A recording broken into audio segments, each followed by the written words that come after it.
Sean bienvenidos todos los que nos ven en el canal de la iglesia, en YouTube, a los que estamos en el auditorio. Por favor, ubíquese conmigo en la primera carta de Juan, capítulo 4.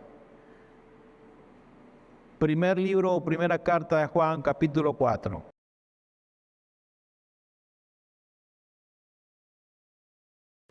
Vamos a leer a partir del verso 1. Hay algo que quiero dejar como reflexión en este tiempo, en esta mañana. Hemos venido hablando mucho sobre el fruto, sobre las obras, y hemos entendido cada vez más lo que Dios espera de cada uno de nosotros. Y hoy no va a ser la excepción. De alguna manera esto es continuidad de lo que hemos estado hablando del mes pasado. En este mes iniciamos también con la misma enseñanza. Primera de Juan, capítulo 4, verso 1. Quiero que me siga ahí en la lectura. Dice: queridos hermanos, no crean a cualquiera que pretenda estar inspirado por el Espíritu. No crean a cualquiera, sino sométanlo a prueba para ver si el que habla es de Dios. Porque han salido por el mundo muchos falsos profetas. Dice, han salido por el mundo muchos falsos profetas en la época de Juan. En nuestra época pasa igual, lamentablemente. El verso 2, en esto pueden discernir quién tiene el Espíritu de Dios. Todo profeta que reconoce que Jesucristo ha venido en cuerpo humano es de Dios. Todo el que reconoce que Jesucristo vino a la tierra, ese es de Dios. Dice el verso 3, todo profeta que no reconoce a Jesús no es de Dios, sino del anticristo. Es una palabrita muy usada, que está de moda, que se ha especulado demasiado. No es mi tema hoy hablar del anticristo, lo podemos hacer después. Pero fíjense cómo va cerrando Juan y empieza a hablar de los anticristos. Me voy a detener aquí solo un momentico. Porque ¿quién es el anticristo? El anticristo es todo aquello que se opone a Cristo. Ese es el anticristo. ¿Quién es el anticristo? El que no reconoce que Cristo vino a la tierra en un cuerpo de carne como el suyo y el mío, llamado Jesús. El que no reconoce que Cristo, como Hijo de Dios, vino a la tierra, repito, en un cuerpo de carne, ese es el anticristo. Lo dice muy bien en los versículos anteriores. Dice, ustedes, queridos hijos, son de Dios y han vencido a esos falsos profetas, a los que no reconocen que Jesús es el Cristo. Porque el que está en ustedes, diga conmigo, el que está en mí, es más poderoso que el que está en el mundo. ¿Cuántos lo creen? No, ¿cuántos lo creen? Ahora sí me convence. El verso 5, ellos, hablando de ese tipo de gente, son del mundo.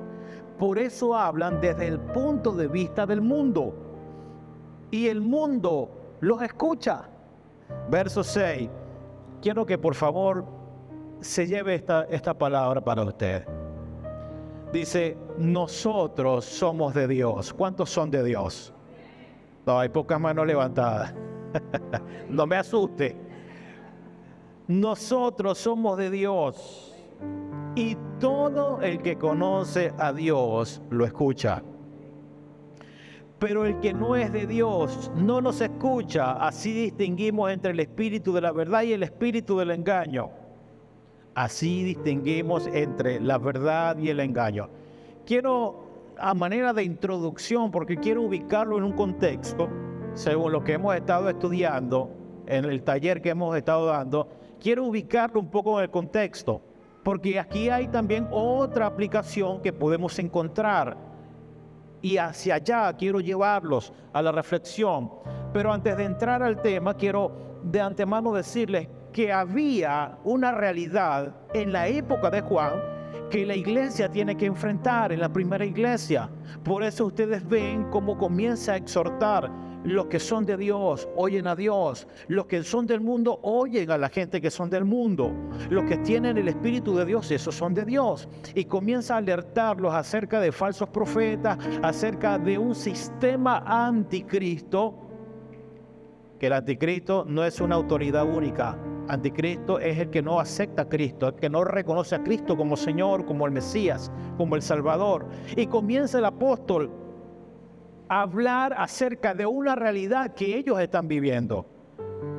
Para Juan, la fe cristiana, él la puede resumir, si queremos darle una frase, él la puede resumir en que la palabra, el verbo se hizo carne y habitó entre nosotros. Esa es una verdad que él está enseñando, es una verdad que él le recuerda a la iglesia. Y habitó entre nosotros. Eso es una realidad que ellos vivieron, que ellos conocieron y que hoy nosotros también entendemos. Ahora, Juan tiene que hablarles así a la iglesia porque habían ciertas personas dentro de la iglesia que estaban tratando de dividir o de engañar al pueblo de Dios. Y él tiene que comenzar a hablar en este tema sobre ese tipo de gente que se había metido a causar problemas, a causar divisiones y aún para engañar a la iglesia. Se levantó en ese tiempo un movimiento que se llama el gnosticismo. ¿Cuántos han escuchado del gnosticismo o de los gnósticos? Ok, pocos han escuchado eso. Bueno, eso no es nuevo. Lamentablemente esa secta todavía hasta el día de hoy se mantiene. Pero eso se metió en la iglesia cuando los apóstoles. El gnosticismo es una doctrina que tiene un sistema de conocimiento opuesto totalmente al cristianismo. Ellos ligaban un aspecto espiritual, un aspecto del cristianismo, y lo ligaban con ideas atractivas de la filosofía griega. Tenían una mezcla, algo de aquí, algo de allá. Tenían también una mezcla de la magia y de la astrología. Fíjense qué movimiento tan perverso. Agarran de la palabra de Dios, agarran de acá, toman de la astrología, toman de la magia y toman de otras culturas y comienzan a hacer de eso una secta, una doctrina, una religión. Y ellos empezaron a contaminar, a querer contaminar la iglesia del Señor, a engañar a muchos. Ahora, los gnósticos decían que Dios era tan bueno que Él no podía tener ningún contacto con el hombre, que Dios no podía relacionarse con el hombre porque era tan santo y el hombre era tan perverso y tan malo que nunca podía haber tal acercamiento. A eso se llama dualismo. Ahora, lo que los gnósticos negaban era que Jesús siempre había sido el centro de todas las cosas. Ellos negaban que todo lo que sucedió en el antiguo pacto, de que todo lo que Dios creó fue para manifestar al Salvador. Ellos negaban eso, porque no puede haber tal comunión entre un Dios tan bueno y tan santo con el hombre tan malo. El hombre era una materia mala para ellos.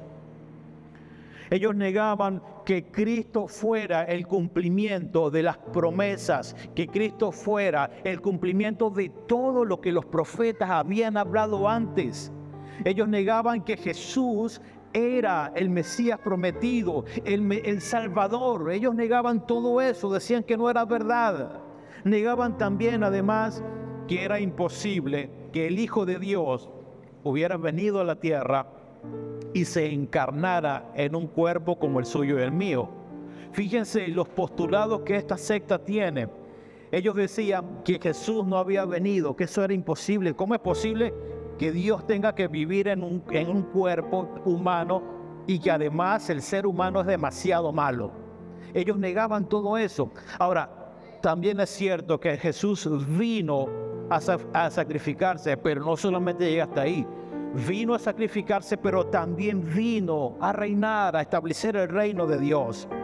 negaban también y no aceptaban que Dios, como Dios, nunca podría tener un contacto con el ser humano. Para los gnósticos, esta encarnación del Hijo de Dios en un cuerpo de carne humano era totalmente imposible.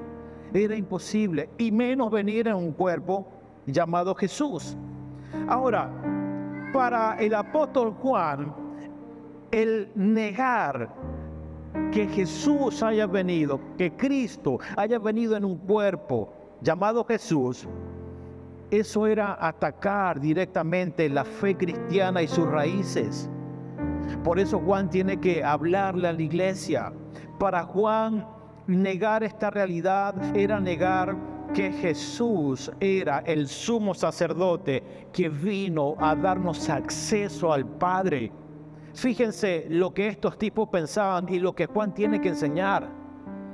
Al ellos negar y al ellos tener esas posiciones engañosas, ellos están negando que el sumo sacerdote ahora sea Cristo.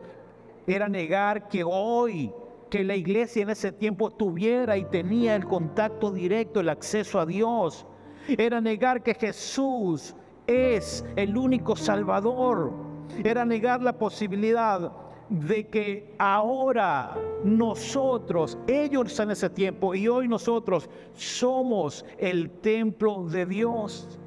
Fíjense todo lo que era el gnosticismo y todo lo que pretendía meterse dentro de la iglesia. Y lo más terrible era negar que no había posibilidad de que hubiera ahora unión entre Dios y el hombre.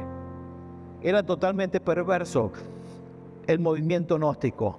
Ahora bien, en este contexto de esta carta, aquí hay algo que quiero significar y esta es la reflexión de hoy, de esta mañana. Hay mucha riqueza acá en el versículo 4 y yo hoy quiero rescatar y enfocar la palabra.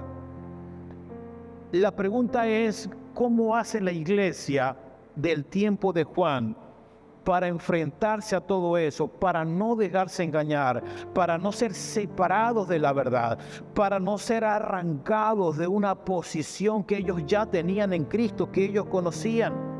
Porque esa herejía era tan fuerte que a lo mejor pudo haber engañado a muchos. La pregunta es, ¿cómo hicieron ellos para resistir a todas estas cosas? La pregunta hoy, ¿cómo hacemos nosotros para resistir? A lo mejor estamos fuertes porque ya tenemos un conocimiento y no nos vamos a dejar engañar por este tipo de movimiento. Pero si lo llevamos más allá, ¿cómo haces tú para resistir en un momento de presión tal cual ellos estaban? Para ellos se trataba de vida o muerte, pero para nosotros hoy puede significar también una lucha espiritual que estamos librando, un momento de presión, un momento duro. ¿Cómo hacemos para salir igual que ellos ilesos? Porque, amados, si hay precedentes de que la iglesia se mantuvo, de que ellos pudieron resistir, entonces también nosotros tenemos precedente de que si ellos vencieron, usted también puede vencer. De que si ellos lograron resistir, usted también puede resistir en medio de cualquier situación particular que hoy a usted le ha tocado. Quiero leer otra vez el verso 4 en esta versión, en la PDT, que nos da más luz. Dice, pero ustedes, levante su mano por favor, pero ustedes, mis queridos hijos, pertenecen a Dios. Esta palabra, y aquí centro el mensaje, pero ustedes pertenecen a Dios. Dice, ya lograron la victoria. No dice, van a lograr, no. Dice, ya, pasado, ya lograron la victoria sobre esas personas. Ahora, lo que quiero llevar hoy, y te quiero llevar es que, sobre qué situación ya nosotros somos vencedores, pero que todavía no nos hemos dado cuenta. Ya lograron la victoria sobre esas personas. Yo puedo decirle, usted ya logró la victoria sobre eso que usted hoy o mañana tenga que vivir o enfrentar. Dice más, porque, levante su mano, porque el Espíritu que vive en ustedes no dice será, dice es más poderoso que el Espíritu que vive en el mundo. ¿Cuántos dicen amén? El Espíritu que habita ya en ustedes no dice será, repito, es más poderoso. Amados, aquí está la clave. Aquí se describe una realidad que ellos vivieron y aquí se describe una realidad que posiblemente usted pueda estar hoy padeciendo, viviendo. Lo que es importante en este verso es que podamos fijar nuestra atención en qué es la base de la victoria obtenida por los vencedores. Quiero llevarte hoy a que puedas fijar tu atención en la base de aquella victoria que ellos pudieron obtener, de la que fueron participantes y de que hoy tú también tienes que participar. En una victoria obtenida por ellos, en una victoria obtenida por todos los vencedores. La pregunta es, ¿cómo lograron vencer? Y si lo traemos al día de hoy, ¿cómo logro hoy vencer? Si hay alguna manera, repito, en la que usted y yo podamos resistir y salir ilesos. No es que si hay una manera de decirle al Señor que me saque de lo que estoy pasando, que me libre porque no quiero entrar, no. Si hay una manera en la que usted está siendo sometido o será sometido, si hay una manera en que usted pueda resistir y salir ileso de las presiones, de las situaciones, será entendiendo esta base de la palabra que dice el Espíritu o lo que portan ustedes dentro es más poderoso que todas las cosas que sus ojos puedan ver. Es sobre la base de que hay una sola verdad. Ellos vencieron con la misma palabra. Ellos vencieron con el mismo entendimiento. Y hoy hay una reflexión para nosotros. Es la misma palabra. Es el mismo Espíritu que estuvo en la iglesia. Es ese mismo Espíritu que hoy está habitándonos, que está dentro de nosotros. Es la misma verdad que a ellos los hizo resistir para salir victoriosos. Dice, ustedes, hijos, pertenecen a Dios y por pertenecer a Dios ya lograron la victoria. Yo sé que a veces esto se nos hace difícil de entender. ¿Cómo es posible que ya yo logré la victoria, pero todavía estoy en esto? ¿De qué victoria me está hablando la palabra? ¿De qué victoria me está diciendo el pastor si yo todavía estoy en esto? Estoy padeciendo, estoy apenas como que en la mitad de una prueba, de una lucha. Hermanos, quiero que por favor me preste atención en lo que le voy a decir. Cuando la palabra declara que ya somos victoriosos, tu victoria no depende de tus habilidades personales o de tu capacidad intelectual para manejar ciertos conflictos que tienes, que tendrás. ¿Sabes qué falla? ¿Sabe qué falla a veces? Nuestro conocimiento humano. Usted puede tener toda la preparación posible, usted puede haber lidiado con situaciones difíciles, es más, usted puede haber ayudado a otros a salir de situaciones meramente humanas, pero cuando te toca a ti, tal conocimiento no alcanza. Tal conocimiento no es suficiente. Somos victoriosos, pero todavía tengo problemas. Parece una cosa paradójica y contradictoria. Puede recibirme esta palabra. Según lo que hemos leído, tu victoria es. No dice será. Tu victoria es. ¿Por qué? Porque dentro de tu corazón hay algo, hay alguien, mejor dicho, que es mucho más fuerte que cada situación, circunstancia, problemas o adversidad, más poderoso de todo lo que te está rodeando o de todo lo creado en este mundo. ¿Cuántos dicen amén? Ellos lo vieron así y ellos pudieron vivirlo. Hermanos, aquí hay un claro ejemplo de que sí es verdad que la victoria consumada es posible. La versión, traducción, lenguaje actual dice: ustedes ya han vencido. Más luz todavía. Ustedes ya han vencido. Claro, el asunto está que choca, porque la realidad que describe la palabra, eso debe ser nuestra realidad. Lo que pasa es que nuestros ojos, nuestros oídos, nuestros sentidos emocionales siempre querrán contradecir lo que vale más, lo espiritual. Ustedes ya han vencido. No está diciendo vencerán.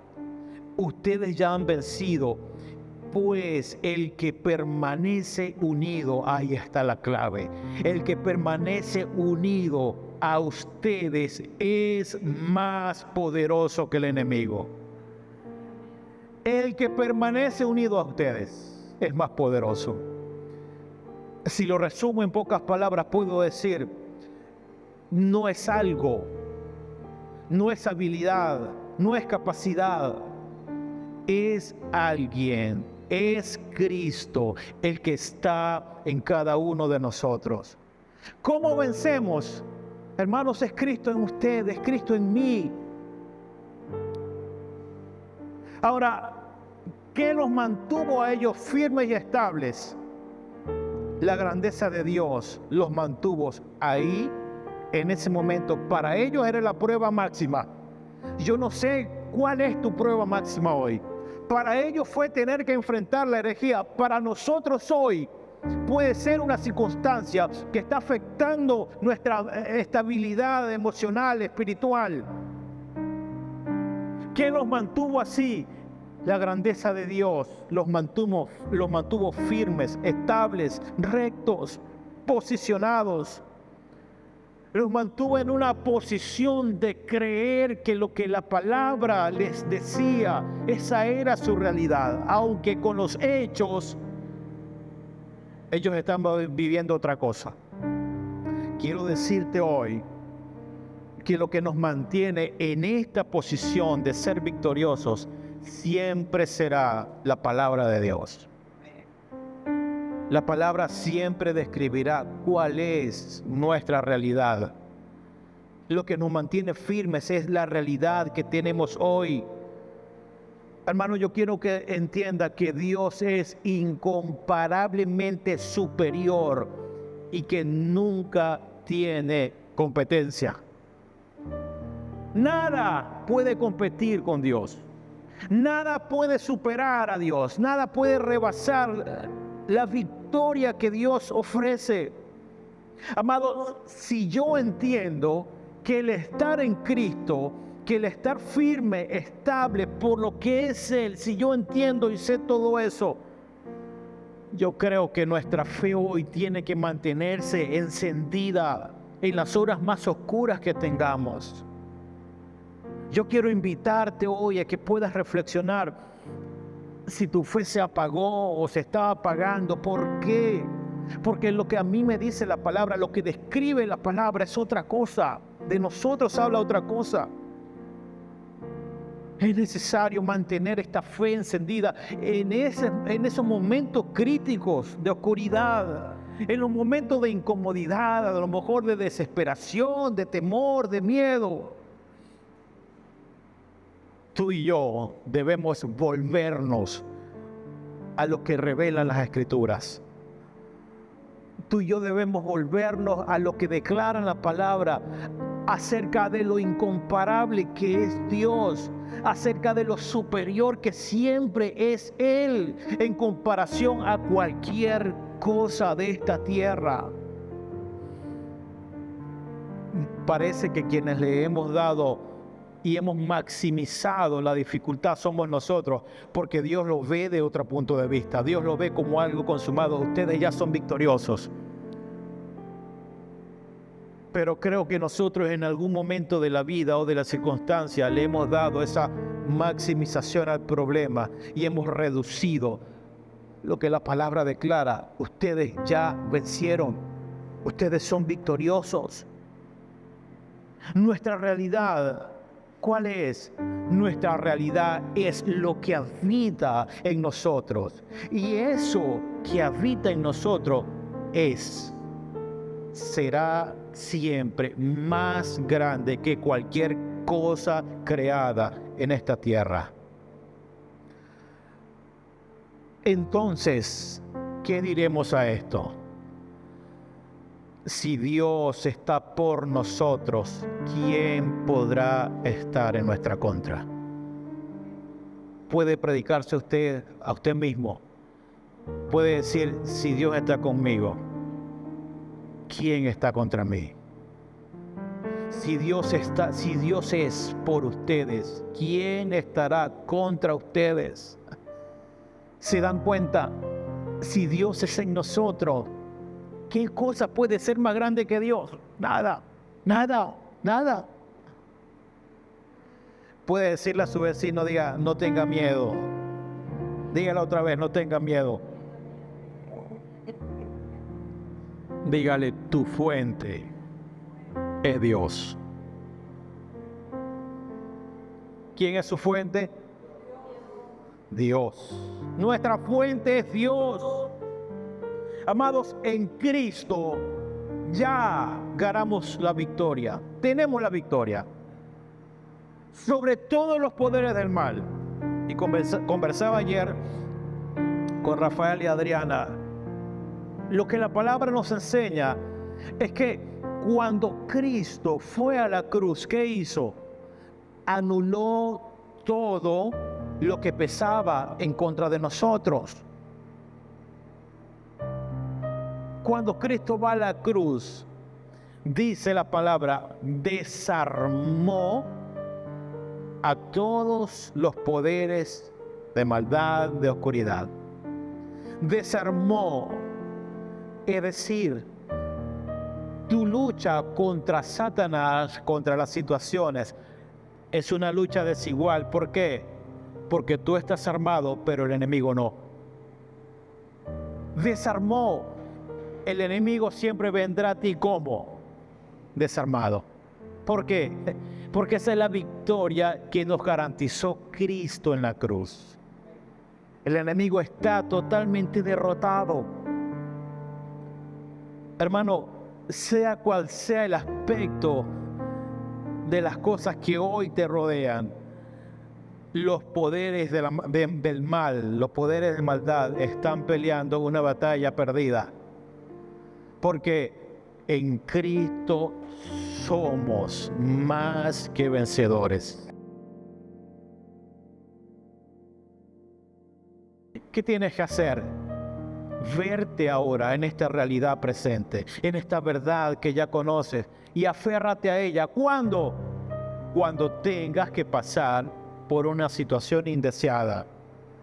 Cuando tengas que pasar por una situación que no calculé, que no estaba previsto, que no estaba en mi agenda personal. Quiero pedirte que en ese momento, en ese tiempo, hermanos, medita la palabra. Pero es que en ese momento lo primero que queremos hacer es otra cosa, menos esto. Se nos olvida, estamos tan aturdidos y tan desenfocados que se nos olvida lo que la palabra declaró miles de años. Lo que es Cristo. Pero como estamos tan aturdidos de la situación, reducimos esto a nada y dejamos que lo que nos rodea nos gobierne. Quiero pedirte hoy que tú no puedas olvidar esto, que medites la palabra, que te alimentes de la verdad. Que no te pase como le pasó a Israel. El Señor le dijo, ustedes me abandonaron a mí, me despreciaron a mí. ¿Por qué? Porque yo soy la fuente, ustedes cavaron sus propios pozos. Cuando yo cavo mi propio pozo, cuando yo creo que yo puedo resolver las cosas yo. cuando me olvido de Dios, cuando la última opción es Dios,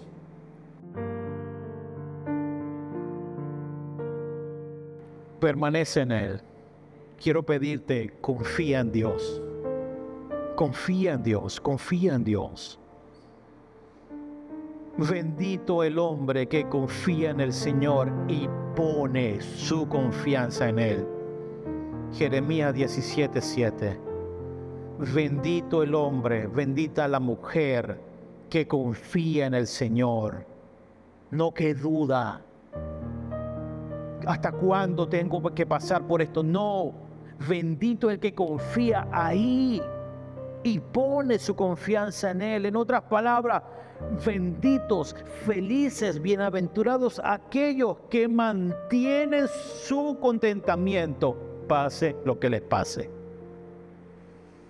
Benditos son los que se comportan igual, aun cuando estén llorando, aun cuando tienen temor, aun cuando no saben qué decidir o qué hacer. Benditos son esos, porque ponen la confianza en el Señor. Dice más el verso 8, será como árbol plantado junto al agua. Eso nos suena como el Salmo 1, ¿verdad? Fíjense lo que está declarando Jeremías. Será como árbol plantado junto al agua. ¿Sabe que un árbol que está cerca del agua siempre tiene continuamente agua? Si ustedes notan que los árboles que están cerca del río, ustedes lo van a ver siempre verdes, siempre. Y si dan fruto, van a dar siempre fruto en el tiempo que le corresponde, por supuesto. Pero fíjense cómo nos compara esta palabra. Entonces, un árbol que está cerca del río siempre tiene agua, siempre está verde.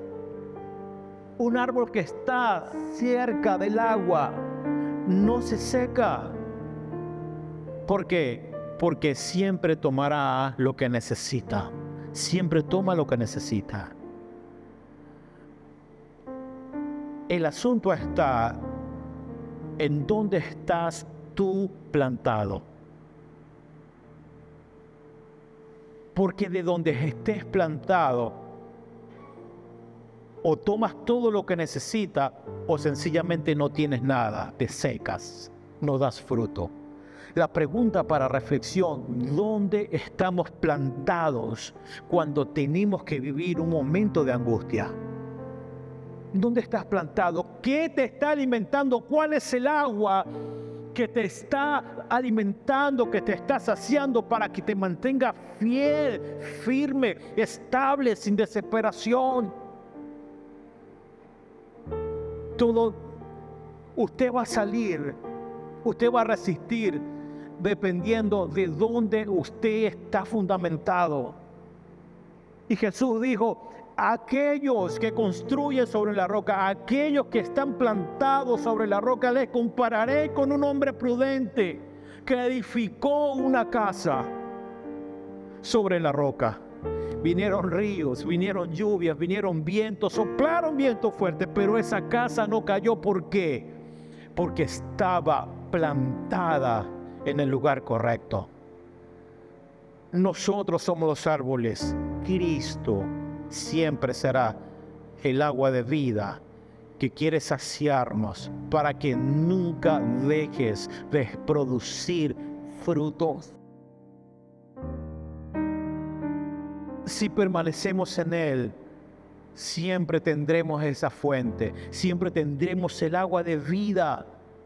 Esa agua fresca que nunca se agota, esa agua fresca que te mantiene, que te sustenta por dentro. Si tomamos de Él, si tomamos de esa agua, seremos árboles fuertes, estables, con raíces profundas.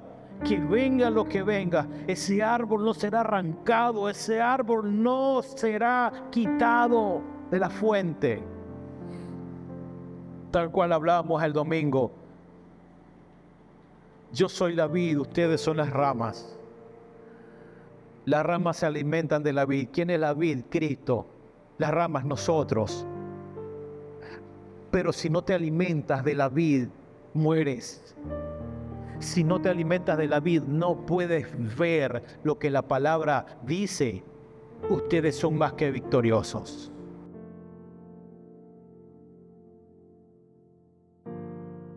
Será como árbol plantado junto al agua, escuche, que extiende sus raíces hacia la corriente, hacia el lugar, hacia la fuente correcta. Dice, no teme que llegue el calor, no le importa, porque está conectada de la vid, porque está conectada del agua. No teme que llegue el calor y sus hojas están siempre verdes. En época de sequía, no se angustia. Todos hemos tenido hoy, en algún tiempo atrás, o tendremos momentos de sequía y de calor. Tendrás en el momento de sequía pruebas, situaciones, conflictos. Pregunto yo, en ese momento de sequía o de calor, ¿qué será o cuál será tu sustento? Describe esto, que el que está cerca y tomando del agua no está preocupado por el momento abrasador de la prueba, por el momento de la angustia. Dice, en época de sequía no se angustia y nunca deja de dar fruto. ¿Por qué? Porque se está alimentando del agua que le da vida, que le da fuerzas. Cuando dejamos de alimentarnos de esa agua, cuando dejamos de comer la palabra, cuando dejamos de alimentarnos de Dios, no será posible dar fruto. En la sequía perderemos todo, nos secaremos, repito, pero el que está alimentándose de Él en esos momentos tendrá hojas verdes, estará tranquilo. En esos momentos tendrá angustia, sí, pero nunca dejará de dar fruto. El fruto tiene su tiempo. Algunos se desaniman porque no ven nada todavía, porque no han visto nada todavía. Pero quiero decirle hoy, tenga paz, esté tranquilo, porque todo árbol, puede creer esto conmigo, todo árbol que está conectado a la fuente, a la vid, a la fuente correcta, nunca será estéril, siempre dará fruto. ¿Cuántos dicen amén? Vivir así, como lo que acabo de decir, vivir en esta posición, como la describe Jeremías, solo es posible. ¿Sabe por qué? Porque el espíritu que vive en usted es más poderoso que el espíritu que vive en el mundo. Es más poderoso Dios en nosotros. ¿Cuántos creen que en nosotros habita el Señor? Que su espíritu nos habita. Ahora, esto no nos hace mejores, nos hace diferentes. No te hace mejor, te hace diferente. Hermanos, a pesar de lo que hoy estemos atravesando o padeciendo, en nuestro interior siempre opera la victoria de Cristo. Quiero que se convenza de eso. No estoy negando hoy que usted no tendrá momentos de dificultad. Yo no estoy negando que usted no tendrá un momento en donde se sienta solo o incapaz, o un momento de angustia. No estoy negando que usted no sienta miedo. No estoy negando que usted no vaya a atravesar una dificultad. No estamos negando nada de esto. Lo que estoy diciendo es que ahí nadie te puede derrotar, nada te puede detener. Porque donde habita el Espíritu Santo, ahí hay paz, hay tranquilidad, ahí hay fuerzas. Hermanos, quiero que recuerdes en tus momentos, que tengas presente que Cristo está dentro de ti, que de ahí provienen tus fuerzas, que de ahí está todo lo que necesitas, la victoria, todo para vencer el desánimo.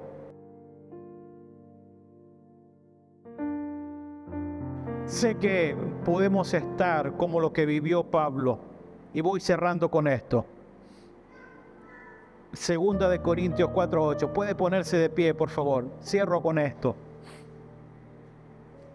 A lo mejor usted puede estar viviendo como vivió Pablo. Dice, nos vemos atribulados en todo. A lo mejor hoy estás en un momento de mucha tribulación. Pablo dijo también, nos vemos perplejos, sin capacidad de reaccionar. ¿Qué hago? ¿Qué decido? ¿Hacia dónde voy? A Pablo le tocó vivir. Nos vemos perseguidos en todo por los problemas, por las circunstancias. Dijo Pablo también, nos vemos derribados en todos, en todo. Pero aquí también hay una gran verdad. A pesar, dice Pablo, de vernos así o de verme así, dice, pero no estamos abatidos, pero no estamos desesperados, pero no estamos abandonados, pero no estaremos destruidos. Ahora, ese pero no es un pensamiento de no renunciar a pesar de lo que estoy experimentando en mi interior. Yo quiero que tú puedas hoy experimentar, pero no. Estoy atribulado, pastor, pero no estoy desesperado. Pero tengo paz. Que en ese momento usted pueda tener dentro de sí el pensamiento y la decisión de no querer renunciar por causa de lo que está viviendo. ¿Para qué vienen los problemas? ¿Para qué vienen las luchas? ¿Para afirmarnos más en Dios o sencillamente para renunciar? ¿Qué vas a escoger tú cuando estés así? Dice Pablo, y lo compartíamos anoche, Pedro, perdón. Si el oro es un metal tan precioso y cuando lo extraen viene contaminado con tantas impurezas, ¿por dónde es pasado el oro según Pedro? ¿Por dónde? Por el fuego. ¿Por qué? Porque es la única manera que pueda ser limpiado. Ahora, el calor, el fuego que limpia el oro, se parece al fuego de lo que usted pueda vivir o esté viviendo hoy. No crea que Dios no sabe y que el problema que usted tiene o tendrá sorprenderá a Dios. Quiero decirle y recordarle, eso no superará a Dios jamás. El fuego de la prueba será necesario para afirmarnos más en Dios, para hacernos más estables, para llevarnos a la madurez espiritual. Si no hay tal prueba o tal fuego o tal calor, hermano, ¿cómo somos afirmados en Dios? Cuando yo tengo esta mentalidad y veo desde este punto de vista, yo digo, bienvenidas sean las situaciones difíciles, porque esto me hará afirmar más en Cristo, en la palabra, en la verdad. ¿Qué vamos a hacer? Vuelve a Dios todos los días. No recurras o no des un salto hacia adelante cuando tengas que vivir momentos críticos, difíciles. ¿Qué dar un salto hacia adelante? No, yo mejor me aparto. No, yo prefiero hacer esto para no enfrentar lo que estoy viviendo. No, mejor yo voy a decidir esto para no estar allí quemándome con ese fuego de la prueba. No podemos dar un salto hacia adelante. Ahí quiero pedirte, vuelve a Dios otra vez. ¿Tú crees que Dios es capaz de ayudarte a resistir y salir de ahí? ¿Crees? Vuelve a Él. ¿Cuál es tu fuente? ¿De dónde te estás alimentando? Cuando hagas eso, te hará recuperar ánimo. Volver a Dios te hará recuperar fuerzas. Volver a Dios te hará entrar en un estado de quietud donde ya no haya preocupación. Pero si estamos preocupados por lo que estamos atravesando, si estoy preocupado, quiero decirle que cuando usted cae en la preocupación, en el dominio de la preocupación, usted no podrá ser gobernado por Dios. ¿Por qué? No te pueden dominar dos cosas a la vez. O te gobierna Dios o te domina la preocupación. Pero las dos cosas no te pueden gobernar. ¿Para qué viene la preocupación? ¿Para qué viene? Para anular la verdad. Para anular el fluir de la fe. Para negar a Dios en medio de un problema, de una circunstancia. Para eso viene la preocupación. Te hace negar a Dios en todos los aspectos de tu vida. Pero encontramos en la palabra que el Señor dijo, no se preocupen por nada. ¿Pero qué hacemos nosotros? Todo lo contrario. Nos preocupamos más. ¿Qué dice la verdad? ¿Qué dice la palabra? No se preocupen por nada. ¿Qué nos recuerda eso? Nos recuerda, aprende a poner tus asuntos, tu vida en mis manos. No se preocupen por nada. Déjenlo todo en mis manos. Estén tranquilos, tengan paz, estén calmados. Quiero regalarle esto. Hebreos 10:35 dice, no perdáis pues vuestra confianza. ¿Qué dice? No perdáis pues vuestra confianza. Le voy a preguntar y no me va a responder. ¿Acaso usted ya perdió la confianza hoy? Si usted ha venido hoy cansado, si usted perdió la confianza en Dios, si usted cree que otra vez lo que vino lo venció, si usted cree que esto es el acabose o el final para usted, esta palabra quiero entregársela. No perdáis pues vuestra confianza, porque tiene grande galardón. Wow. No pierdan la confianza. ¿Por qué? Porque cuando confían hay un galardón. La palabra galardón significa premio. La palabra galardón significa hay recompensa, pero para solamente aquellos que no pierden la confianza en Dios. Cuando no pierdo la confianza en Dios, será posible siempre tener como recompensa paz. ¿Qué necesitamos nosotros en medio de una dificultad? Paz. ¿Cuándo tengo paz? Cuando no pierdo mi confianza en Dios. Cuando mis ojos no están dirigidos a la situación, sino hacia las cosas espirituales. Poner la mira en el problema. Dice así: pongan la mira en la necesidad que tiene. Pongan la mira en que tiene que ir a hacer cola. No dice eso, dice poner la mira ¿dónde? En las cosas de arriba. ¿Cuáles son? Donde está Cristo, las cosas espirituales, eternas, celestiales, las que nunca se agotan, se acaban. Cuando somos capaces de confiar, usted puede tener tranquilidad. Usted puede tener seguridad. Ay, pastor, pero que se oye muy bonito. Usted lo dice muy bien, pero si usted supiera. ¿Quién conoce la historia de Jesús en la barca con los discípulos? Todos. ¿Cómo estaba Jesús? ¿Comiéndose las uñas? ¿Gritando? No. ¿Qué tuvo Jesús? Diga conmigo, paz. ¿Qué tuvo?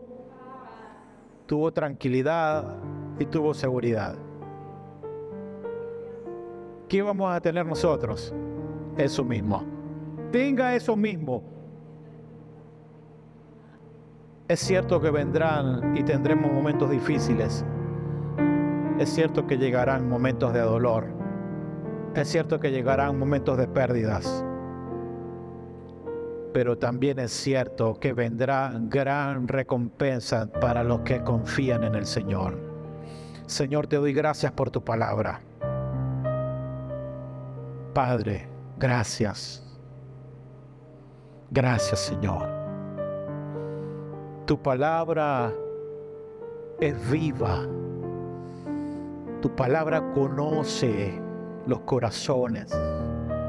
Tu palabra discierne nuestros pensamientos, aún lo que ocultamos delante de los demás. Solo tu palabra es capaz de conocer lo que está alojado en lo más profundo de nuestro interior. Por eso, tu palabra hoy ha venido de manera eficaz para cortar, para separar, para dividir todo aquello que nos quiere quitar de esta realidad, de esta verdad, Señor. Señor, solo tú sabes que esta palabra era propicia para hoy, para el día de hoy, para nuestras vidas. Señor, como dice tu palabra,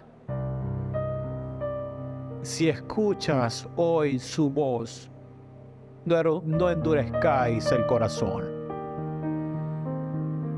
Si el Señor hoy te ha vuelto a hablar, si nos estás viendo ahí donde estás, en tu casa, en tu oficina, ¿dónde estás? No endurezcas el corazón y permítele a Dios obrar. Quiero pedirte, ríndete hoy a Dios. Ríndete hoy a Dios.